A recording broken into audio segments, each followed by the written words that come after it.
सुप्रभात बच्चों। आज हम पाठ 10 पढ़ेंगे जिसका शीर्षक है अंधेर नगरी। बच्चों, यह एक हास्य नाटक है।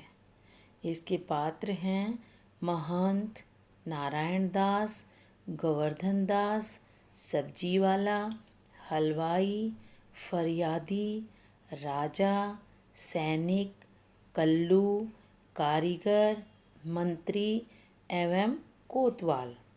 स्थान है शहर से बाहर सड़क पर। दृश्य नंबर 1। महंत जी और 2 चेले आपस में बातें कर रहे हैं। महंत: नारायण दास, यह नगर तो बड़ा सुंदर दिखाई पड़ता है। देख, कुछ भिक्षा मिले तो भगवान को भोग लगे। नारायण दास: हाँ गुरुजी, नगर तो सुंदर है, भिक्षा भी अच्छी मिले तो आनंद आए। महंत: गोवर्धन दास, तू पश्चिम की ओर जा और नारायण दास पूर्व की ओर जाएगा। दोनों गुरु के निर्देशानुसार चले जाते हैं। गोवर्धन दास सब्जी वाले से: क्यों भाई, भाजी क्या भाव है? सब्जी वाला: बाबा जी, टके सेर।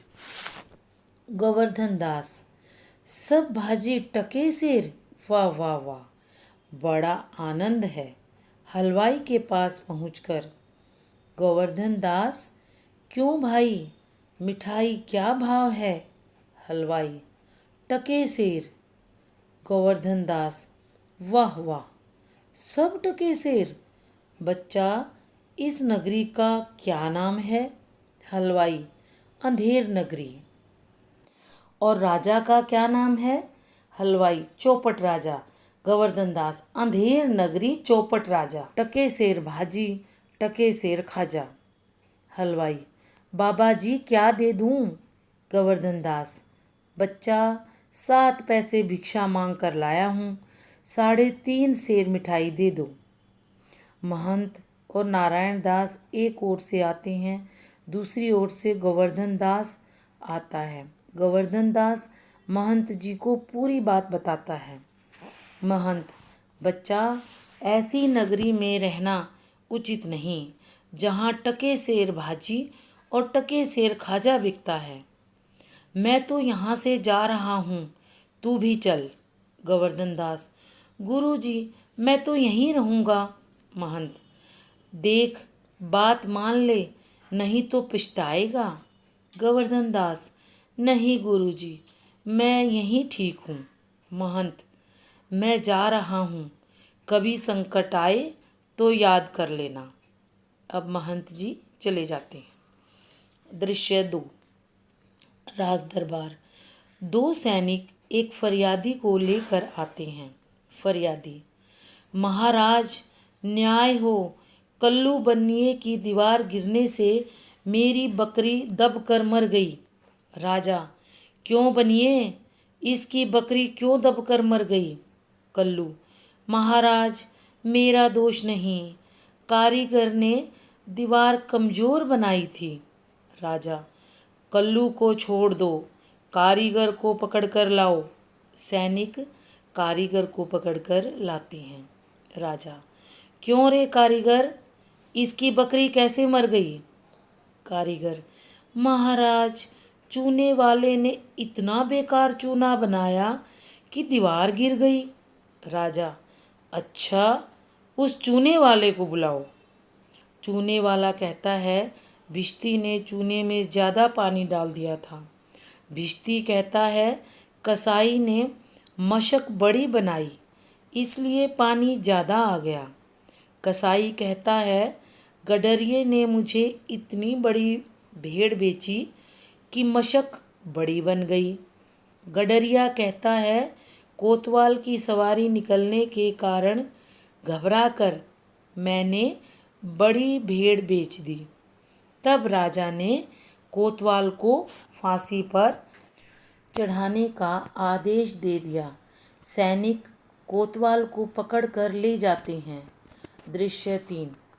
गोवर्धन दास मिठाई खाते हुए: गुरुजी ने बिना कारण ही यहाँ रहने को मना किया था। यहाँ तो खाओ पियो और मौज करो। तभी 4 सैनिक आकर उसे पकड़ लेते हैं। सैनिक: चलो बाबा जी, मिठाई खा खा कर खूब मोटे हो गए हो, आज मोटे होने का मज़ा आएगा। गोवर्धन दास: अरे भाई, मैंने तुम्हारा क्या बिगाड़ा है जो मुझे पकड़ते हो। सैनिक: बात यह है कि कोतवाल को फांसी देने का आदेश हुआ था, मगर फांसी का फंदा थोड़ा बड़ा बन गया। कोतवाल साहब दुबले पतले हैं। हम लोगों ने महाराज से प्रार्थना की, तब आदेश मिला कि कोतवाल के स्थान पर किसी मोटे आदमी को फांसी दे दो, क्योंकि बकरी को मारने के अपराध में किसी न किसी को सज़ा मिलना ज़रूरी है, नहीं तो न्याय नहीं होगा। गोवर्धन दास: दुहाई हो परमेश्वर की, अरे मैं तो बिना कारण ही मारा जाऊंगा। यहाँ तो बड़ा अंधेर है। गुरुजी आप कहाँ हो? आओ, मेरे प्राण बचाओ। हाय, मैंने गुरुजी का कहना क्यों नहीं माना। तभी गुरुजी वहाँ पहुँचते हैं। महंत: अरे गोवर्धन दास, यह क्या दशा बना रखी है। गोवर्धन दास गुरुजी को पूरी बात बताता है। गोवर्धन दास की बात सुनकर गुरुजी उसको कान में कुछ कहते हैं। गोवर्धन दास: तब तो गुरुजी हम अभी फांसी चढ़ेंगे। महंत: नहीं बच्चा, हम बूढ़े हो गए हैं, हमको फांसी चढ़ने दो। धीरे धीरे उन दोनों में फांसी पर चढ़ने के लिए झगड़ा होने लगता है।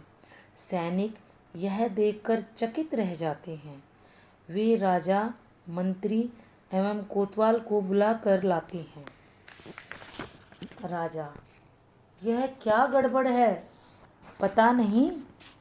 महाराज चेला कहता है मैं फांसी पर चढ़ूँगा, गुरुजी कहते हैं मैं फांसी पर चढ़ूँगा, कुछ मालूम नहीं पड़ता क्या बात है। राजा गुरुजी से: बाबा आप बताइए कि आप फांसी पर क्यों चढ़ना चाहते हैं। महंत: महाराज, बात यह है कि इस समय ऐसी शुभ घड़ी है कि जो भी इस समय मरेगा वह सीधा स्वर्ग में जाएगा। मंत्री: तब तो फांसी पर मैं चढ़ूँगा। गोवर्धन दास: नहीं नहीं महाराज, मुझे फांसी पर चढ़ाने का आदेश दिया है। कोतवाल: नहीं, महाराज ने तो मुझे फांसी पर चढ़ाने का आदेश दिया था। राजा: चुप रहो सब लोग, मैं तुम सब का राजा हूँ, इसलिए स्वर्ग भी पहले मैं ही जाऊँगा। सैनिकों, चलो जल्दी करो, मुझे फांसी पर चढ़ा दो। सैनिक राजा को फांसी पर लटका देते हैं।